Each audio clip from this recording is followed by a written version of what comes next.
ಕಾಯಕವೇ ಕೈಲಾಸ ಅಂದರೂ ಬಸವ, ಅದರಂತೆ ನಡೆದರೂ ನಡೆದಾಡೋ ದೈವ.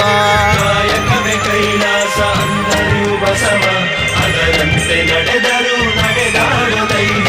ಸಿದ್ಧಗಂಗಾ ಕ್ಷೇತ್ರವೇ ಪೂಜ್ಯರ ಉಸಿರು, ಪ್ರತಿ ಕಲ್ಲು ಹೇಳುತ್ತಿವೆ ಬುದ್ಧಿಯ ಹೆಸರು. ಸಿದ್ಧಗಂಗಾ ಕ್ಷೇತ್ರವೇ ಪೂಜ್ಯರ ಉಸಿರು, ಪ್ರತಿ ಕಲ್ಲು ಹೇಳುತ್ತಿವೆ ಬುದ್ಧಿಯ ಹೆಸರು. ಕಾಯಕವೇ ಕೈಲಾಸ ಅಂದರೂ ಬಸವ, ಅದರಂತೆ ನಡೆದರೂ ನಡೆದಾಡೋ ದೈವ. ಕಾಯಕವೇ ಕೈಲಾಸ ಅಂದರೂ ಬಸವ, ಅದರಂತೆ ನಡೆದರೂ ನಡೆದಾಡೋ ದೈವ.